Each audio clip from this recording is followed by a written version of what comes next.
Hello, welcome back. We are now at episode 39 of the series The Gita Decoded. We are now looking at the text and the meaning of chapter 10 of the Bhagavad Gita, which is the yoga of manifestation. We're about halfway through this chapter. Sister Denise has been kind enough to share her understanding and experience of what this chapter means, not just in theory, but as well as reality. Sister Denise, thank you so much. Thank you for being here. It's great to have you, as always. I'd like to go through verse 11 with you, and I'd like you to tell us what is your understanding of it. Out of compassion for them, I who dwell within their own beings destroy the darkness born of ignorance with the shining lamp of knowledge. Sister Denise, verse 11 reads with verse 15. Here again you have one of these heart stanzas. And, you know, the location of God is one thing, and you know how you say, well, God is in my heart. It doesn't mean that He's literally in my heart. But God is definitely aware that He is deeply loved by the devotee, and so therefore there is compassion. And that is that He will fill them with awareness in spite of their ignorance. And so, you know, one thing is God has a relationship with those who really want to understand, so He relates with their intellect and everything. And then the other is to fulfill the relationship. And there is a law of spirituality connected with the responsibility to fulfill the implication of relationship. So when somebody loves God, he is bound to give the return of that, but that will not necessarily enable a person to understand. Yet he still says, I am giving them understanding of me with the shining lamp of knowledge. So he is actually enabling them to understand something that maybe they're not capable of understanding, which is a really beautiful thing. The next few stanzas, the next few verses, Arjuna asks God to describe himself, and a very detailed answer is given from verse 19 up until verse 41. And the last two stanzas at verse 40 and 41 read, there is no end to my divine manifestations, Arjuna. This has been declared by me as an example of the extent of my manifestations. Whatever manifested being that is, glorious and vigorous indeed, understand that in every case he originates from a fraction of my splendor. Oh, sorry, Sister Denise, I just want to read 42 to you as well. But what is this extensive knowledge to you, Arjuna? I support this entire universe constantly with a single fraction of myself. The important element of this description is encapsulated in the word be'ant. And it is said for God that even if you would take all the trees and turn them into pens, all the oceans and turn them into ink, and the earth, turn it into paper, take the intellect of Goddess Saraswati, you could not complete the praise of God. So praise of God means description of God. And the way that he is describing himself refers to the idea of the qualities of God being invested in everything. There's another quite interesting description that we do have, and that is, if you want to understand the Creator, look at the creation. Oh, there are songs, you know, the prayers and songs, that if you see how beautiful the creation is, how much more beautiful the Creator must be. So in this description, he's describing the world and saying basically that whatever is of interest, that is splendid, that is significant, that is important, it is so because there's a quality of good within that. So usually people would interpret it that God himself has become all of those things, but I don't think it's really like that. I think it's more that all the things that are there in the world, the people, the creations of the people, everything is ultimately in its originality inspired by God, love for God, the wonder of God, and the different qualities of God being reflected in all of those things. So because God is incorporeal, God cannot be known directly. And if he cannot be known directly, then he has to be known metaphorically. Just as when the poets describe a beautiful person, they will say, you know, the hair is like the rivers and the back is like the mountains, and like this. They will compare. And I think that here we have God, the poet, describing himself in such a way that the person who's listening is able to get an idea that God is the most splendid, the most wondrous, the most extraordinary, but it has to be compared with physical things, because the human consciousness is not able to apprehend God directly. But you'll see in subsequent chapters that Arjuna really wants to have a direct encounter, a direct experience. So in this chapter, God is saying, well, I'm like this, and I'm like that, and I'm like the other. And Arjuna is not satisfied. He wants to have direct. I want to see you exactly as you are. I don't want a comparison. So the comparison is very beautiful, and it carries us forward. It certainly carries Arjuna forward, but it awakens in him a hunger to know God more directly. So Denise, amongst the descriptive words that God uses to describe himself, I found that which is contained in verse 34 very interesting. I am all destroying death, and the origin of those things that are yet to be. Among the feminine qualities, I am fame, prosperity, speech, memory, wisdom, courage, and patience. Now, when I read that, I had not hitherto thought of fame and courage as being feminine qualities, and yet that's how it's stated there. I was struck by that. How does that sit with you? Well, I think it's very beautiful to call fame, prosperity, speech, memory, wisdom, courage, and patience feminine.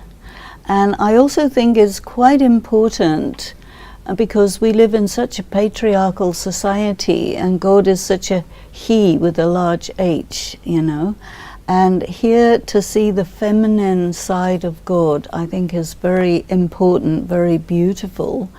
And it's interesting that it's connected with birth and death, because the woman is the instrument of birth. And, you know, usually people prefer to die before their wife because it's lonely without. Very often the woman will outlive her husband, very often. And so I think it's just very interesting, the all-destroying death, which is such a total thing, and then you move right into these very gentle, beautiful qualities of the feminine and the origin of what is yet to be. So it's a very lovely stanza, very lovely. It is. I also liked particularly what was contained in chapter 10's verse 33 of the letters, I am the letter A, and the dual of the compound words. I alone am infinite time. I am the establisher, facing in all directions, and in brackets it's written omniscient. We did establish in the previous chapters that God is not omnipresent, but would you say that the Bhagavad Gita is authority for the fact that God is omniscient and omnipotent? I would say definitely yes. And the whole thing of A referring to the beginning, and the beginning meaning the establisher. One thing that I'm picking up in all of these stanzas indirectly is the description of the Trimurti, the Brahma, Vishnu, Shankar. Would you take us through those terminologies? Well, Brahma is the creator, Vishnu the sustainer, Shankar the destroyer. And here you have him talking about being the beginning, the origin. The Trimurti, the way that we understand the Trimurti in Rajyoga of Brahma Kumaris is that Shiva gets the establishment of the new world done through the instrument of Brahma. So this is the indirect action of God, because he has to do it indirectly because he doesn't do anything. So indirect action. And then instead of doing, being. I am the A. I am, infinite time. I am the establisher. I see, I know everything. You see, and what happens, there's a kind of a law, right? A spiritual law, which says, Jaise drishti versus rishti. As is your vision, so is the world. It is also said for God that he had an idea to create the world, and it happened through a thought, you see. And so he just has to be aware of what he is, and it is manifested, you see. But this is quite difficult for people to understand. This is why the Gita is so fascinating for people, because it lends itself to many different angles of interpretation, but it's quite hard for anybody to say hard and fast, this is it, you see. And God is approachable from many, many angles, and it's very difficult to pinpoint. God is not finite. Even God is said to be indefinable. But here you have God describing himself in a lot of metaphorical ways. So what is real, what is poetic, what is metaphorical, what is symbolic, there is left to the devotee to contemplate upon the wonder of God in their own way. So it becomes a very personal relationship with God. Sister Denise, in the last half of this episode, I would like to do a quick synopsis. The Yoga of Manifestation, what would you say is the main message that is contained in chapter 10 for Arjuna and therefore for all of us? Well, the nature of God is unmanifest, but he manifests himself. And his manifestation, he describes himself, I am this sort of secret ingredient that is hidden in everything in the world that is of value and importance. And it's quite a mysterious way in to God, but yet he says this is the way in. Again, I would say the creation reflects the identity of the creator, because when you make something, the sign of you is in that thing, and through that you can know who made it. So I think that it's just a very good way for the person who cannot move on to the same level as God, to actually be able to find traces of God in the world, not actual God. God doesn't split himself into lots of little traces, but signs of God, you see, indicators. which help the mind, which is an associative instrument. The mind will conjure up these descriptions. They're very visual descriptions, and they will help the mind to go to the unmanifest through these poetic descriptions and analogies.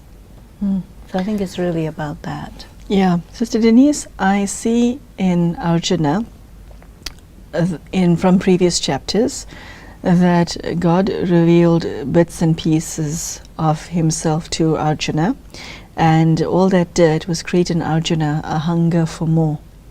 And I use the word hunger because one gets the impression that Arjuna cannot get enough of God. He wants more and more and more. What is the nature of the special relationship that exists between these two souls? Arjuna is God's chosen one, is he not? Why? And again, who chose who? It's symbiotic, isn't it? Symbiosis, okay. But could you describe the relationship between the two of them that results in revelation to Arjuna in this chapter and the next one? Well, if we go back to the situation which brought Arjuna and Krishna together in the chariot, it's because Arjuna said, I want you. And Krishna said, either you can have me or you can have my powers. So Duryodhana chose the powers and Arjuna chose him. Is that love, Denise? I choose you? This is love. I choose you. Okay, now, I like that. Love means I choose you. So whoever you choose. Another thing that strikes me is that Arjuna and God give each other their time. Love means giving someone your time. Yes. Yes, but okay, I interrupted you in your answer. If you love someone, you can see them. Somebody who feels that there's somebody who can see me, somebody who knows me, you'll show more. And for Arjuna, who sees more, he says, I want more. You see, because God is very secret, very hidden, being incorporeal, but he's showing something which is also like a temptation. And Arjuna says, oh, if this is there, then what else is there? What else is there? And so they're coming to each other in such a way that their relationship is getting amplified. And more they know about each other, more they want more. And this is really the beauty of how a relationship flourishes and flowers and blossoms. There is a beauty about that, isn't there? Because it's not an ordinary thing to have an intimate relationship with God. And you see, Arjuna is, out of all people, the one who connects with God. Everybody else is via somebody else. But here you have Arjuna and God together inside the same chariot, which is a very intimate space. And of course, chariot refers to the body. So the soul of Arjuna, the soul of God, talking to each other inside the head of the man Arjuna. It's very extraordinary, you see. Very, very close. There's no distance between them, so they can reveal to each other. And Arjuna doesn't hold anything back about his feelings. He's not in any kind of formal relationship. And we see later in the Gita, when God has revealed his terrifying form, that Arjuna apologizes because, he's seeing Krishna in his friendly, attractive form, so he doesn't strike the pose of the person who is venerating God, but they're just friends. And then when he sees the very powerful form, then he feels that his behavior was inappropriate. But without that intimacy, there couldn't be this poetic experience. Yes, so Denise, chapter 10 is verse after verse after verse of the many qualities of God, the various aspects of God, his personality traits, who he is. It's written metaphorically. The reason that God is all of these things, my understanding of it is that the reason that he is all of these things is because he has to be that way to meet the needs of his children. Is there more to it than that? You see, someone can't be all of this for no reason, because the universe doesn't make mistakes. Everything that exists is all part of a pattern. So God is all of this for what reason? What is your take on it?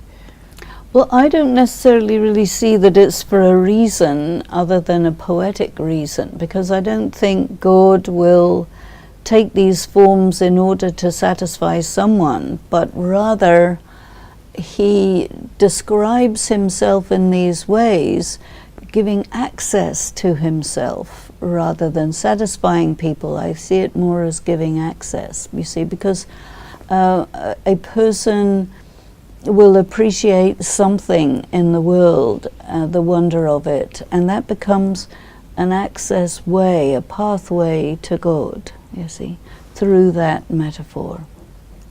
So satisfying people is satisfying their needs, their wants. So that's one area which God does satisfy. But I think here we're talking about inroads, ways in, because God is so, indefinable, inaccessible, and he's saying, look, you can come to me through this, you can come to me through that. It'll be okay. I make myself accessible to you through the wonder of the creation, which contains these little traces, like the little pathways on a flower that show a bee the way into the pollen, And Sister Denise, last aspect, I see that in chapter 10, God uses words to describe himself to Arjuna. So this is still a conversation. There's no visuals to this. And the impact is that all it does is create for Arjuna a greater hunger. It does. Okay, so at this point it's just words. It's still words between them. Yes. Okay, so it's interesting that up until this point it's just conversation.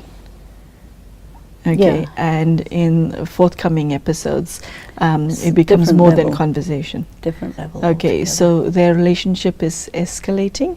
It is escalating.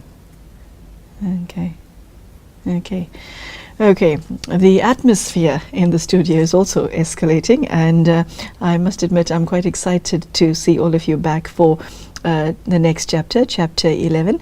I'd like to thank Sister Denise for her very refreshing point of view on this ancient scripture. Like you, I'm sure you are seeing aspects of the Bhagavad Gita that you've never seen before, and hearing and understanding it in an entirely different way as well. If this has been your experience, then it means our purpose here has been fulfilled, because we want for people to understand what God's message is to his children, for his children. So thank you so much for joining us, and we do hope to see you soon for the next episode, which will be chapter 11 in the series, the Gita Decoded. Thank you so much for joining us, and Sister Denise, many blessings from the heart to you too. Thank you and goodbye.